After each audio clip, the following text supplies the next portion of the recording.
할렐루야. 너무나 반갑습니다. 우리는 저번 주부터 우리 교회는 누가복음을 가지고 말씀을 묵상하고 있습니다. 저번 주 수요 예배 때 우리 박송희 목사님께서 누가복음이 어떠한 것인가에 대해 말씀해 주셨는데요. 거기에 오늘은 좀 덧붙여서 몇 가지만 더 말씀드리고 오늘 본문을 자세히 살펴보려고 합니다. 누가복음은 마태복음이나 마가복음과는 분명하게 구별되는 특징들이 있습니다. 내용면에서 보면 누가복음에서는 사회에서 소외당한 가난한 자, 또 여자, 사마리아인, 그리고 이방인에 대한 관심이 두드러지게 나타납니다. 또한 누가복음은 구원에 깊은 관심을 드러내고 있으며 그 구원을 주관하시는 하나님의 주권을 매우 강조합니다. 이야기 전개의 주된 초점이 하나님의 목적을 이루는데 그 초점이 모아집니다.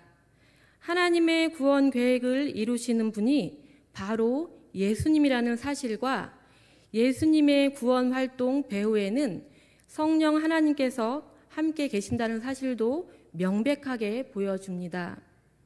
하나님의 심판은 엄연한 현실이지만 하나님은 많은 사람들이 구원받을 수 있는 길을 이 누가복음을 통해서 제시하십니다.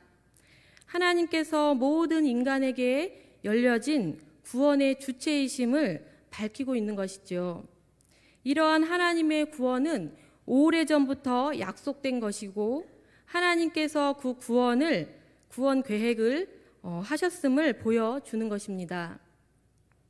저자 누가는 예수님께서 선포한 하나님 나라의 복음이 어떻게 해서 유대 땅 갈릴리에서부터 시작하여 후에 사도행전에서 이방인들의 땅까지 선포되어지는지를 보여주고 있습니다. 이 누가복음의 저자 누가는 사도행전도 같이 썼습니다. 그래서 나중에 시간이 되시면 이 누가복음과 사도행전을 연결해서 한번 읽어보시는 것도 좋을 것 같습니다.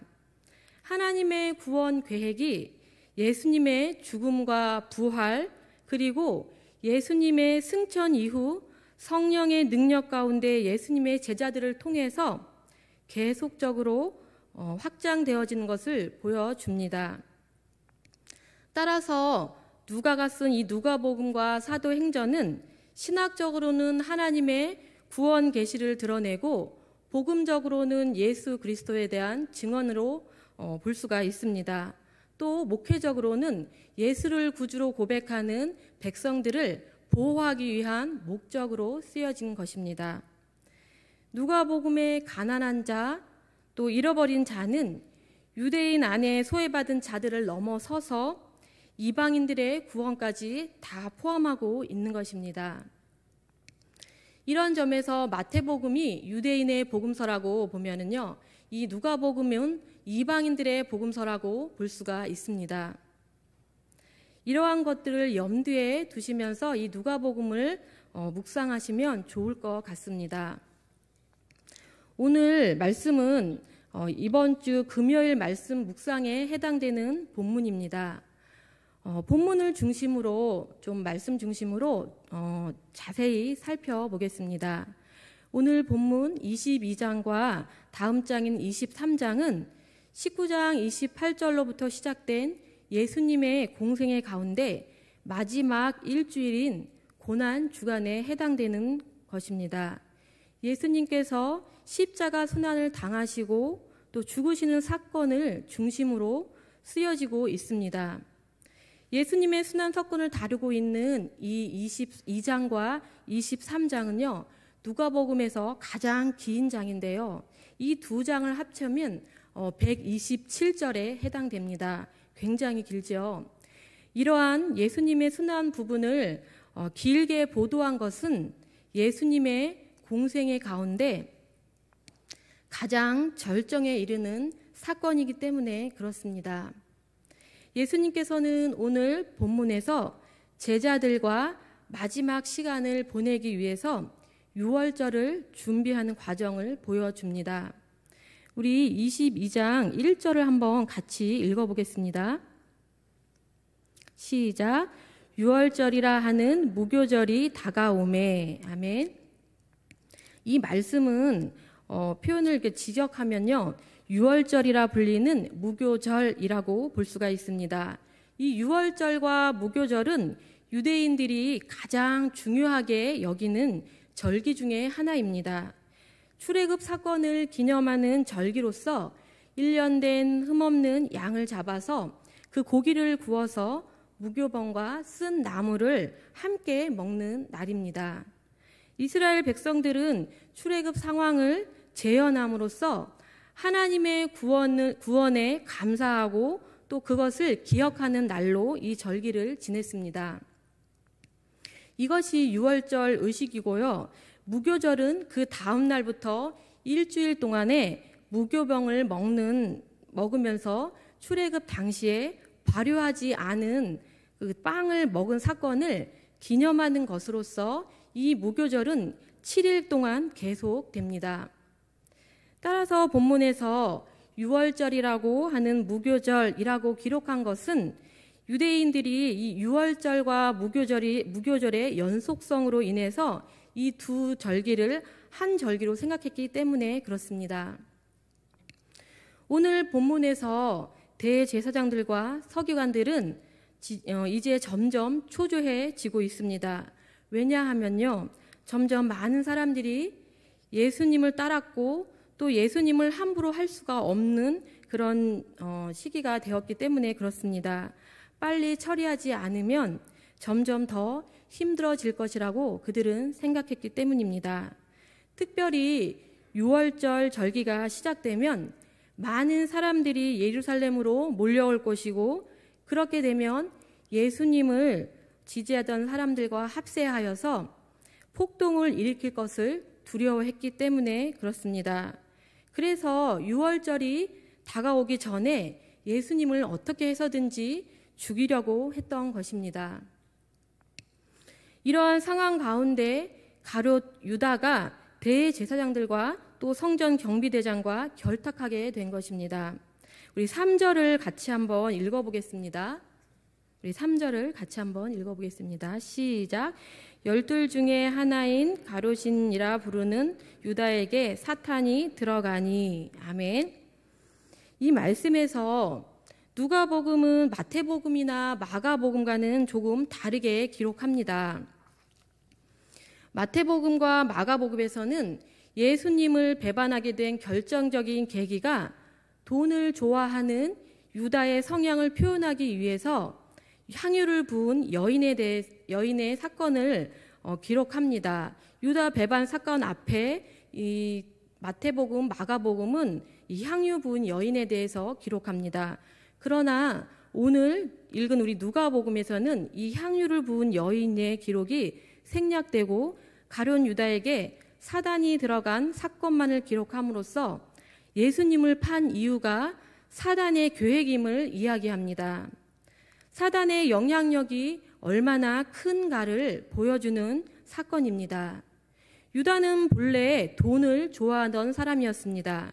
그래서 그런 유다의 마음을 알고 있던 사단은 그 마음을 이용한 것입니다.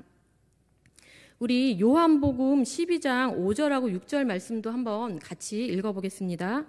우리 요한복음 12장 5절에서 6절 말씀 우리 한 목소리로 읽어보겠습니다. 시작. 이 향유를 어찌하여 300데나리온에 팔아 가난한 자들에게 주지 아니하였느냐 하니, 이렇게 말함은 가난한 자들을 생각함이 아니요 그는 도둑이라 돈 괴를 맞고 거기 넣은 것을 훔쳐 가밀어라. 아멘. 이런 마음을 가진 유다를 사단이 도구로 사용한 것입니다. 누가복음은 예수님의 순환이 유다의 배신으로 시작되었다기보다는 유다 배후에 있는 사단에 의해서 시작되었음을 보여주고 있는 것입니다. 사단은 예수님의 제자들에게까지 손을 뻗치고 있는 것입니다. 우리가 여기서 깨달아야 할 것은요, 예수님의 제자로 부름을 받은 자라도 주님과 하나가 되지 못할 때 사단은 그 마음을 사로잡아 제자로서의 삶을 살아가지 못하도록 막을 수 있다는 것입니다. 우리 또한 예수님을 따르는 그 순수한 마음을 잃어버리고 마음에 탐심과 욕심이 자리한다면 사단은 우는 사자와 같이 우리에게 덤벼들 것입니다. 우리는 이것을 꼭 명심해야 합니다. 그리고 말씀과 기도로 늘 깨어 있어야 합니다. 유다에 의해서 예수님이 적들에게 넘겨진 것은 비록 사단을 통한 유다의 배신에 의한 것이지만 넓은 의미에서 보면 하나님의 계획이 성취되는 것으로서 예수님에 의해서 모든 것이 다 미리 예견된 사실입니다. 예수님이 다 알고 계셨다는 것이죠. 이러한 사단조차도 하나님의 계획 아래 있다는 것입니다. 유다는 예수님을 넘겨줄 방도를 의논합니다. 6절을 보면 유다가 허락하고 예수를 무리가 없을 때 넘겨줄 기회를 찾더라라고 말합니다. 예수님을 따르는 무리가 많고 또 그들 앞에서 예수님을 잡는다면 폭동이 일어날 것을 염려했기 때문에 그렇습니다. 그래서 많은 사람들이 없을 때 넘겨줄 것을 모의한 것입니다. 22장 1절에서 다가오고 있는 절기가 이제 코앞이라고 7절에서 말하고 있습니다. 우리 7절을 한번 같이 읽어보겠습니다. 시작. 6월절 양을 잡을 무교절 날이 이른지라. 아멘. 예수님께서는 자신이 구약의 6월절 어린 양의 예표이심을 지금 마지막 6월절 만찬을 먹으면서 자신의 십자가 구속 사역을 기념하는 성만찬의 법을 새롭게 제정하려고 하시는 것입니다. 출애굽 사건에 대한 기념으로 지켰던 6월절 규례는 이제 예수님의 죽으심을 통하여 영적 출애굽의 사건으로 승화되게 되는 것입니다. 이제 이후로는 6월절은 더 이상 지키지 않아도 되며 새로운 규례인 성만찬을 지키는 것으로 대체됩니다. 그렇기 때문에 6월절 식사는 예수님과 제자들에게 매우 중요한 일이었습니다. 이러한 식사를 위한 준비가 예수님에 의해서 은밀하게 준비되고 있는 것입니다. 우리 10절하고 11절을 한번 좀 길지만 같이 한번 읽어보겠습니다. 시작. 이르시되 보라 너희가 성내로 들어가면 물 한 동이를 가지고 가는 사람을 만나리니 그다가 들어가는 집으로 따라 들어가서 그 집 주인에게 이르되 선생님이 내게 하는 말씀이 내가 내 제자들과 함께 먹을 객실이 어디 있느냐 하시더라 하라. 아멘. 예수님께서는 지금 예수님께서 말하고 있는 절차 속에는 뭔가 은밀하게 진행되는 분위기가 느껴집니다. 읽은 말씀만 가지고는 예수님께서 어떤 절차를 통해서 6월절을 준비하시는지 자세하게 설명하고 있지는 않습니다. 그러나 학자들의 견해를 두 가지로 나눠서 보면요. 하나는 예수님의 명령은 미리 철저하게 준비되었을 것이라고 보는 견해입니다. 예수님은 예루살렘에 입성하기 전에 미리 알고 있던 예루살렘에 거주하던 어떤 제자에게 미리 6월절 만찬의 장소를 제공할 것을 부탁했고 약속한 때가 되자 은밀히 가장 믿을 만한 제자 베드로와 요한에게 그 집을 찾아가는 방법을 설명했다는 견해입니다. 10절에 물동이를 가지고 가는 사람을 이 원어인 헬라어로 보면 남성으로 표현되어 있습니다. 헬라어는 우리 한글과는 다르게 단어에 남성과 여성을 확인할 수 있는 표시가 되어 있습니다. 이런 것으로 미루어 보아 물동이를 가지고 가는 사람은 남성이라는 것을 알 수가 있는데요. 당시 물동이를 나르는 것은 여성들의 몫이었습니다. 남자가 물동이를 가지고 나르는 모습은 아마 눈에 쉽게 띄었을 것입니다. 그래서 이것을 본 예수님의 제자들은 쉽게 그 사람을 놓치지 않고 따라갔을 것이라는 주장입니다. 이것이 예수님과 또 예수님을 아는 주인과의 사전 약속에 따라 계획된 것이라고 말하고 있는 것입니다. 또 다른 견해로는 예수님께서 하나님의 계획을 초자연적인 신적 전지성으로 다 아셨다는 것입니다. 즉 예수님께서는 사전에 어떤 사람과 미리 만날 계획을 세우지는 않았지만 베드로와 요한이 거리로 나가면 예수님과 그의 제자 베드로와 요한을 알고 있던 어떤 사람을 만날 수 있다는 사실을 신적 예지 능력으로 아셨다는 것입니다. 그래서 11절에 나오는 선생님이라는 호칭은 이 예수님과 그 집 주인이 서로 알고 있었음을 나타내는 단어로서 예수님의 또 다른 제자였을 것이라고 학자들은 이야기합니다. 당시 유대인들은 나그네를 대접하는 것이 관습이었으면서 또 큰 미덕으로 여겨졌기 때문에 사전에 연락은 없었지만 예수님을 아는 이 집 주인은 즉각적으로 제자들의 요구에 응했을 것이라는 주장입니다. 이 두 가지 주장 모두 가능성 충분합니다. 그러나 많은 학자들이 예수님께서 미리 계획하시고 준비하셨다는 부분에 비중을 둡니다. 그러나 어느 쪽이든 간에 예수님께서는 지금 자신의 생명에 대한 위협이 경각에 달려 있음에도 불구하고 예수님이 자신이 여전히 모든 상황의 주관자이심을 보여주십니다. 예수님은 자신이 가야 할 길이 어떠한 길인지 너무나 정확히 잘 알고 있으면서 그 길을 가고 있는 것입니다. 예수님의 그 신실하심은 하나님께 온전히 순종하며 또 철저히 하나님 방식에 따르고 있음을 보여주십니다. 그러므로 자신의 소명을 감당하신 것입니다. 이러한 예수님의 모습은 우리에게 많은 것을 생각하게 합니다. 우리의 모습은 어떻습니까? 우리는 주님이 주신 소명을 따라 걸어가고 있습니까? 힘이 들고 또 낙심이 된다고 포기하지는 않습니까? 주님이 우리에게 맡겨주신 일들을 뒤로 미루고 있지는 않습니까? 우리도 주님이 하신 것처럼 신실함으로 또 순종함으로 하나님의 방식대로 살아가야 합니다. 왜냐하면 고난과 고통의 시간을 지날 때라도 하나님께서는 우리를 인도하시고 또 함께 하시기 때문입니다. 우리가 해야 할 것은 하나님을 온전히 신뢰하는 것입니다. 우리 이 시간을 통해서 우리 자신을 한번 돌아보는 시간을 가졌으면 좋겠습니다.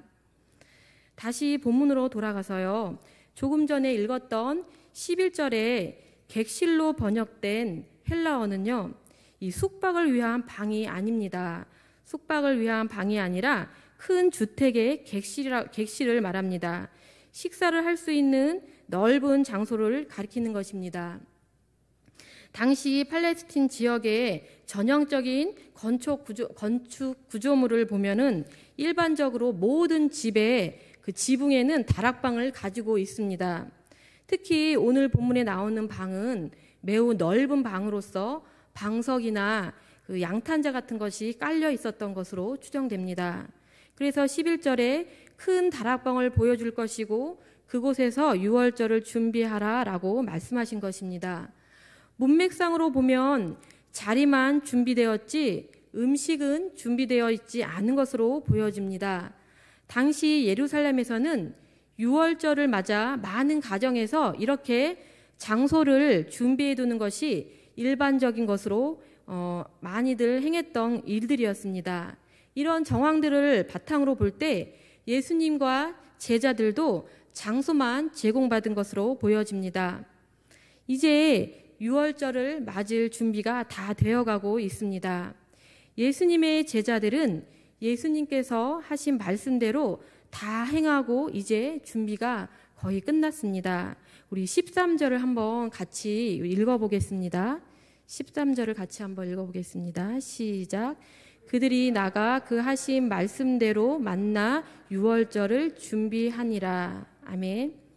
여기서 유월절을 준비하니라 라고 번역된 헬라어는 유월절 만찬을 먹을 장소와 더불어서 유월절에 필요한 음식인 어린 양, 포도주, 또 쓴나물, 무교봉 등을 준비한 것을 가리키는 단어라고 볼 수가 있습니다. 그러나 유월절 대표 음식인 어린 양이 준비되었는지는 의문점이 많습니다. 왜냐하면 예수님이 최후의 만찬과 관련하여 어린 양에 대한 언급이 전혀 나타나지 않았기 때문에 그렇습니다. 따라서 어린 양은 준비되지 않았던 것으로 추정해 볼 수가 있습니다.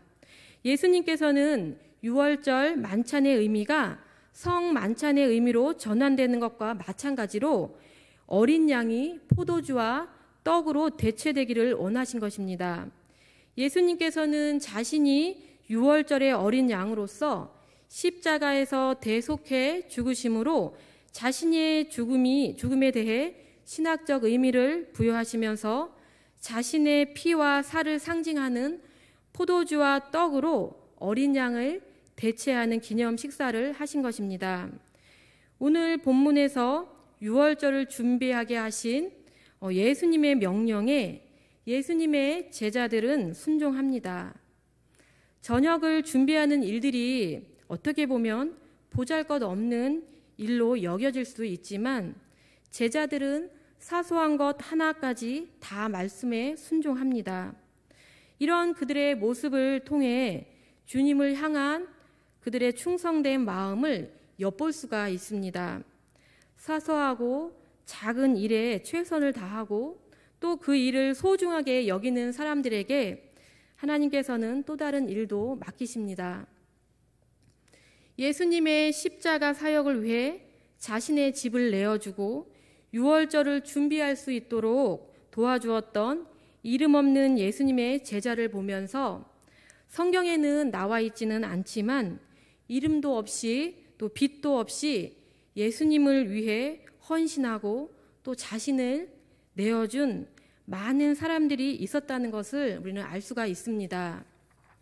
그들이야말로 무명한 자이지만 유명한 자가 아닌가 하는 생각이 듭니다. 자신의 일들이 옳은 일이라고 믿었기 때문에 또 그것이 진리라고 생각했기 때문에 목숨도 아끼지 않고 위험도 감수한 것입니다. 지금을 살아가는 우리는 어떻습니까? 우리가 주님의 일을 할 때 혹시 작고 사소한 일이라서 꺼려지십니까? 무엇을 하든지 내 이름이 앞에 있어야 합니까? 하나님의 일에는 크고 작은 일이 있을 수 없습니다.